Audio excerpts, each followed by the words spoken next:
Aloha everybody, what is really good? Today is January 27th, 2020 and we got another RuneScape update for y'all. Today we see the release of War's Retreat or the PvM Hub. So without any further ado, let's jump right in the video. Let's go.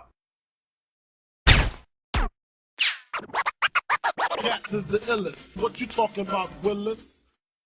Alright guys, the all-purpose PvM Hub is here for both members and free-to-play, filled with things like a bank chest, adrenaline crystals, boss portals, and more. To get here, you're gonna want to have level 60 combat and head over to the Draynor lodestone, and there will now be a doorway in addition to the hourglass that takes you normally to Death's office. Some of the features you're going to find here are boss portals. You'll have one unlocked by default and one that you can earn through boss kills. First attunements are free, but after that will be 100k each, and you'll get up to a 50% discount if you've killed that boss 100 times. There's also a Reaper portal, always attuned to your current Reaper assignment, even if you haven't killed that boss before, but you must have at least one kill left on your task to make use of it. Finally, there's the seasonal portal. This is attuned to whichever boss War has beef with right now. Currently, it'll be attuned to the Shadow Reef. Also here, you're going to find yourself a dummy area as well as bank chests, a campfire that can be upgraded to give you bonfire boosts, adrenaline crystals, which can be activated in the area to give you adrenaline, so you can get started with full adrenaline before a fight. And finally, there's the Altar of War, which will, when interacted with, restore both prayer and summoning points. There is a new shop where you can purchase a bunch of consumables, etc. from War. Things are purchased either through your boss kills or a new type of currency, Marks of War, which are earned by killing bosses. You can earn up to 1,000 Marks of War per hour. Each boss is worth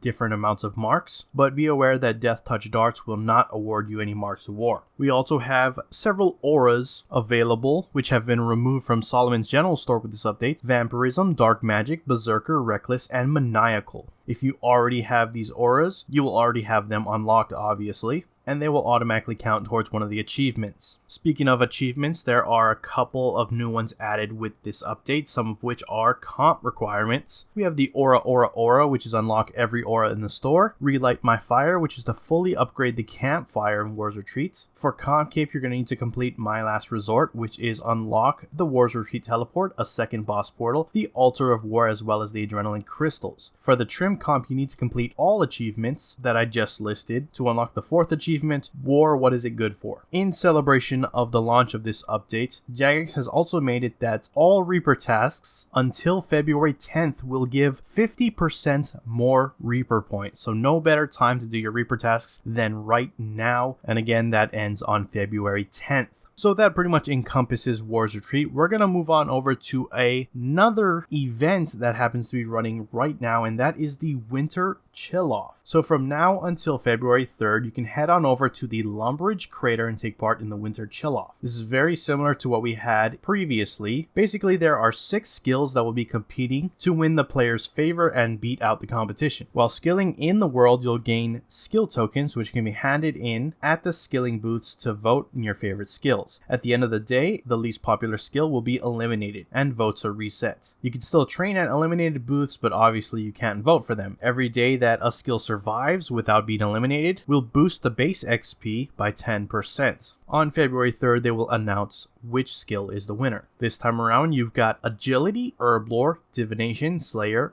Firemaking, and Fletching. They've also spiced it up this time around by introducing sub-tasks. While you're at booths, you'll earn extra XP for following the leader's instructions, and less XP if you choose to ignore them. Neither choice will affect your amount of tokens though. There are a couple of rewards for doing this event. There is the Blight Reaver Staff, as well as a recolor to the Blight Reaver two-handed sword, a mini Morn pet, and any rewards that you missed on the summer skill off. That is pretty much it for that event. We're going to shift on over to the patch notes and see exactly what's been changed with today's update in that regard. So let's check it out. For combat, keybinds for the action button triggers, such as the one used to place a Blessing of Nature or to phase into the Mind of Solak, no longer triggers while chat is in focus. Moving on to graphical updates. The cleaners have swept up the remnants of the Yak Track area in Berthorpe. Players no longer disappear halfway through the Heffin rope slide animation. Dominion gloves no longer visually stall your movement when they activate. The Disruption Shield spell animation is no longer cancelled if you move whilst using it. The Staff of Sliske special attack will no longer stall your movement when cast. Ranged abilities will no longer stall you in place when used. Special attacks from the God Staffs will no longer visually stall you when moving after casting. When sharing damage via Soul Link, you will no longer be visually stalled if moving around.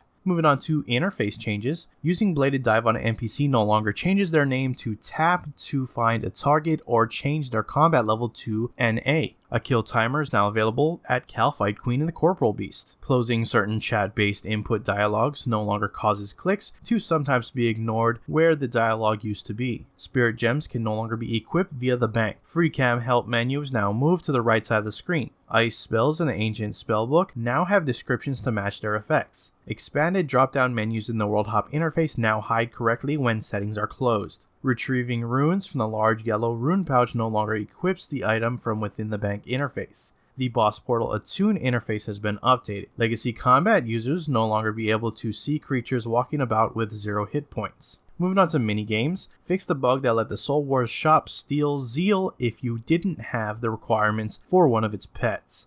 Moving on to mobile, updated the World Wakes Boulder puzzle to have improved tapping accuracy, added a top-down camera view, and remade the info interface to be mobile friendly. 2D cutscenes are now being presented correctly on mobile devices. Moving on to quests, during the Great Brain Robbery quest, Dr. Frankenstein will no longer take all of your hammers, he will now correctly take 1 hammer. Iron Man will now return to the entrance of the Calfight Queen's lair upon exiting the Do No Evil cutscene located in the same area instead of joining an open instance. Moving on to skilling, Frost Dragons will now consistently work towards both Dragon Cluster tasks and creatures of Daemonheim Cluster tasks assigned from Laniakea. An issue has been fixed where players would sometimes be able to recheck the health of cacti immediately after doing so. Moving on to some other changes. Free-to-play players retrieving members' items from death will not be told to partially empty their bank. Adamant Dragons were incorrectly giving too many inert adrenaline crystals. This has now been reduced to its intended amount. Merchants will no longer catch you stealing from the wine stall in Lumbridge. Spinal Lift seen in Dagannoth King fight will no longer drop items that are unreachable to the player. An issue where logging into free-to-play would sometimes switch your currently selected action bar has been fixed. The door on the right of Rashili Yaya's tomb can now be used to enter the tomb. Brawling gloves are no longer shown on items saved on death list when entering the wilderness.